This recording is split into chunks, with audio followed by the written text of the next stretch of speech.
बिस्मिल्लाहिर्रहमानिर्रहीम। अस्सलाम वालेकुम दोस्तों, उम्मीद करता हूँ आप बिल्कुल ठीक ठाक होंगे। दोस्तों आज है 17 जनवरी सन 2022 और दिन है पीर का सोमवार का। दोस्तों इंडियन दोस्तों के लिए एक छोटी सी खुशखबरी है।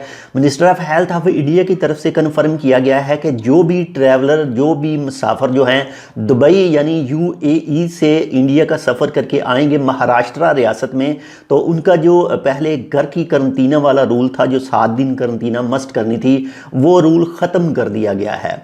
और इसके अलावा एक ANI न्यूज़ चैनल के मुताबिक जो एयरपोर्ट के ऊपर आएंगे, अराइवल होंगे, तो उनका जो टेस्ट किया जाता है PCR टेस्ट, अब वो भी PCR टेस्ट भी नहीं उनसे लिया जाएगा। और ये सिर्फ अभी तक जो है जो UAE के मुसाफिर हैं उनके लिए है।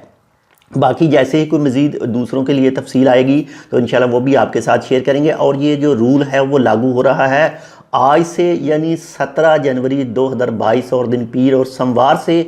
अगर आप UAE में मौजूद हैं और इंडिया का सफ़र करना चाहते हैं महाराष्ट्र रियासत में, तो आप अपने ट्रैवल एजेंट से मज़ीद मालूमात इसके हवाले से लाजम ले लें, ताकि आपको किसी तरह की कोई भी परेशानी का सामना ना करना पड़े और ना ही आपको किसी भी चीज़ के पैसे पे करने पड़ें। तो बहुत ज़्यादा ख्याल रखिएगा, जितने भी रूल हैं कोविड-19 के हवाले से उन्हें लाजम फॉलो कीजिएगा। इसके अलावा जितने भी रूल बताए गए हैं आपके इंडिया हुकूमत की तरफ से या फिर UAE की तरफ से, वो तमाम लाजम फॉलो करें। मिलते हैं दूसरी अपडेट के साथ, तब तक के लिए अल्लाह हाफिज़।